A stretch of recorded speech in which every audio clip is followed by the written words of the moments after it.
to the power of your ancestors.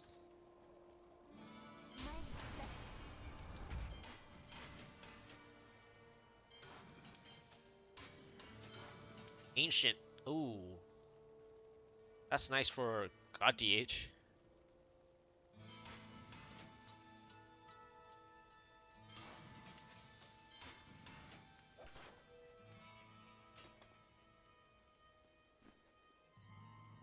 $447.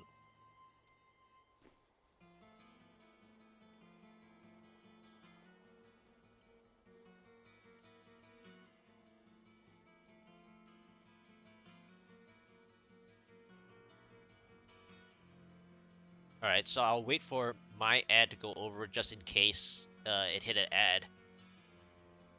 Um, my hopes for season 28. Now we don't really know well, whether they're gonna go with another lore or story related kind of seasonal theme, because this time it's angelic. Soul Shards was kind of dark, I guess, but I don't know if they're gonna go like lore related stuff again, especially the fact that Diablo 4 is coming for real this time, right?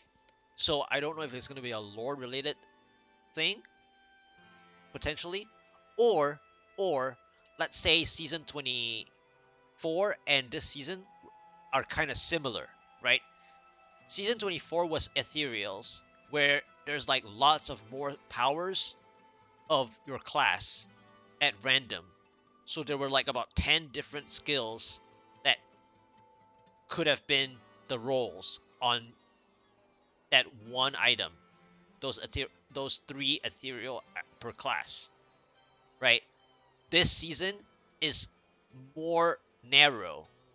You only get like three to choose from, but only one is really, really strong most of the time, right? And most of the time, it's also used from one or two sets at most. So season 24 and 27 are kind of similar. Now, season 23 was the follower where you get the changes, the rework of this, as well as more equipped items, right? And so season 23 gave more permanent changes. Season 26 also gave us the Echoing Nightmare, and they determined that that was going to be permanent to give us an easier way to augment gear. So it's also a permanent change. So season 23 and 26 are kind of like connected. Season 24 and 27 are kind of connected, right? So depending on how much time and how much dedication they want to put in, right?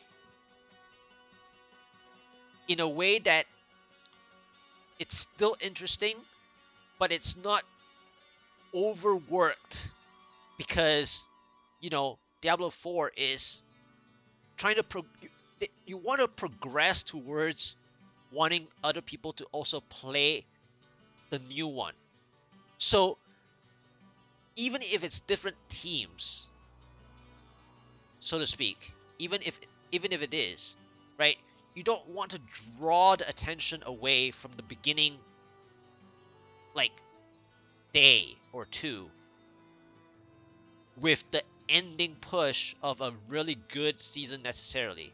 But again, it's a totally different game, so one or the other shouldn't really affect one or the other, right? But in any case, now I would think, what are my hopes?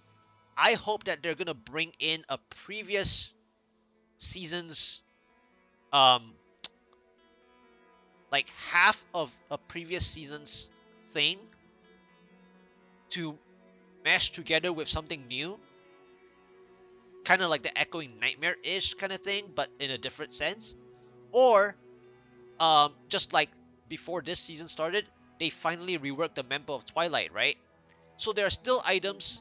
There are still items like, for example, um, I kept one of the amulets for discussion, right? So this Ouroboros has no legendary passive yet. We have been using Squirt's Necklace. We've been using Squirt's Necklace for quite some time already. And the Ouroboros, the funny thing about Ouroboros is that whenever you get it and you don't want it, it rolls super, super strong.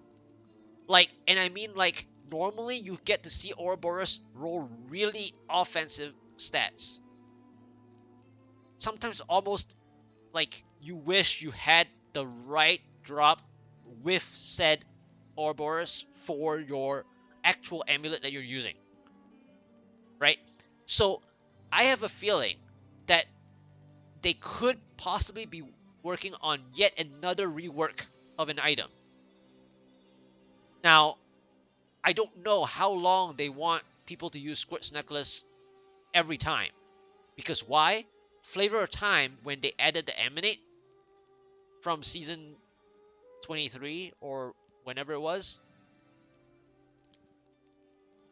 it kind of like took away Flavor of Time being the stronger amulet.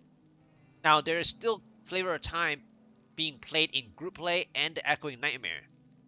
But most of the time, because it says Emanate, it went to the follower. So my hope is that they are actually thinking of reworking yet another item, especially the jewelry slots. Because the jewelry slots, the Ring of Royal Grandeur, which is really, really strong, is always there. So what I want for season 28 is actually the Royal Ring again that popped up in back in season 16. And I know it sounds really, really silly to repeat something really good, but guess what? Even classic WoW popped up, right? So, you know, you recycle for people that never got the chance to play it. It's not to be lazy, you know. There's, two sides to things, right? So, you rework this amulet, you give people the royal ring again, for example, and then there might be a different build entirely. Or there are other items like the Fletcher's Pride. The Fletcher's Pride has no legendary passive for the Demon Hunter quiver offhands, right? And so Fletcher's Pride could be like projectiles or speed or some Robin Hood build or something, whatever, right? And then for the wizard, there's the Black Hand Key, the wand. Black Hand Key, right? The name of the item itself, Black Hand Key. Now, there's nothing about the color or whatever.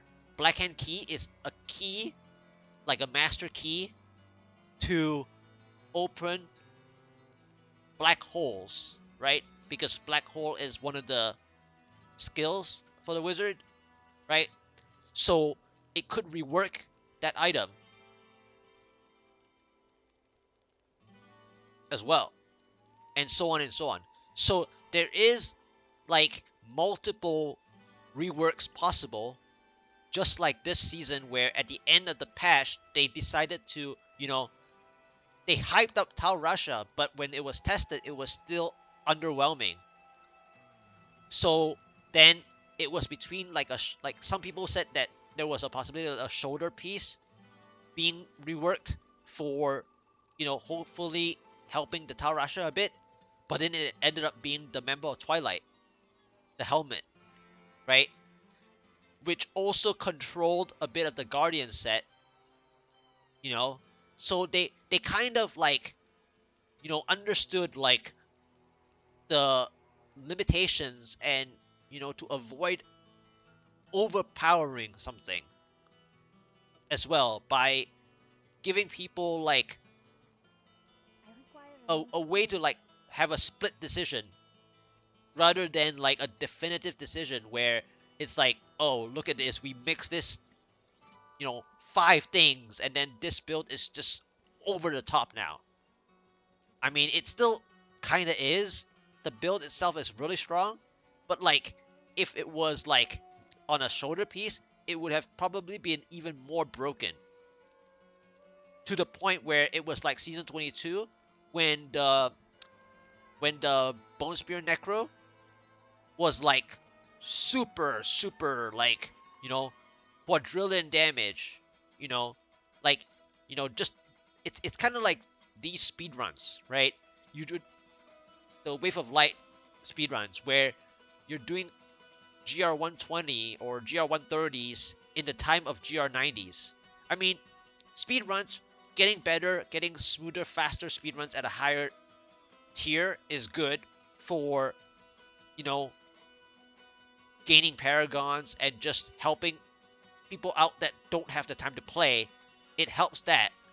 But when it's like quadrillion damage for even like speed runs, when if it went to the shoulders, it would be over the top. And speaking of shoulders, it could still possibly happen. They could easily rework the indestructible shoulders, right? The one that like, you don't have to like spend gold to repair. That shoulder is like silly. Like, I'm not sure what I'm not sure what that has to do with like, recent years. It was more useful back in the day when it cost 24,000 gold to 36,000 gold just for durability loss. So back then, that indestructible shoulders was helpful for that situation when the repair cost was insane, right? But now to the point where that indestructible shoulders is like pointless. So speaking of the indestructible shoulders, right? Mufasa yesterday asked where, or like talked about how he was going to plan to try the Guardians set pushing on the wizard, and then we went to talk about shoulders. There's only one really okay shoulders to use if there's nothing to use that's related to your skill bar for skills such as channeling shoulders to channel skills, right? So there's no channeling involved. So the only really nice one is the Skeleton King shoulders for that extra quote unquote cheat death kind of thing, right? The chance to have that proc, kind of like two-piece Firebird, for example, but in a chanced way, right? So outside of the Skeleton King shoulders, like, what else is there? For static builds. Well, I mean, like stationary builds or like non-channeling builds, right? So it's like they need to like rework possibly the indestructible shoulders, um, bring in more of the legendaries that still not have passives, or even as fun as the butcher sickle, for example. Like, hooked, like for the barbarian, right? Butcher sickle, the hooked enemy has a chance to, I don't know, whatever creative thing comes to mind, right? So it could be increased damage, like like you know, I mean that's kind of obvious where they gave like the reworks where like the mirror ball. Uh, do I have one here? Yeah, the mirror ball here. Their rework last time was to increase deals, and they added the word and deals 500% damage. So that was all they did, right?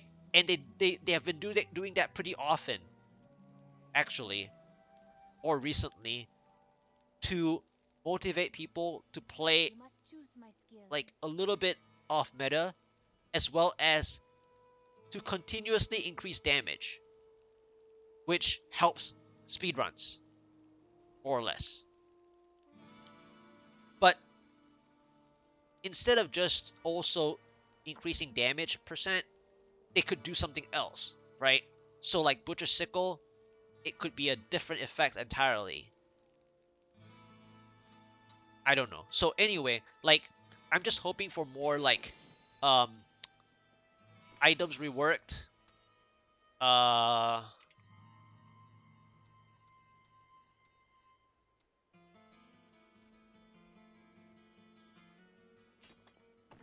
yeah.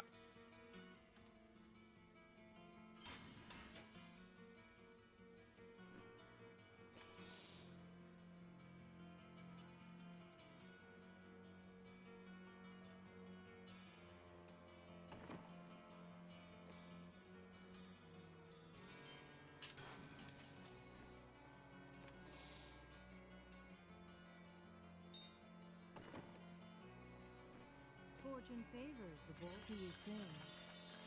That will look nice on you. Ancient God Gloves. Is it gonna beat the one that I just got just now? Nope. But it's a support one, basically speaking. Well, half-ish. Nah, it's not good enough. Decent, but You look like you could use a not new good hand enough. come back again. See you soon. You have 34. Fortune favors. Ooh, that's nice. My pack is full. 51.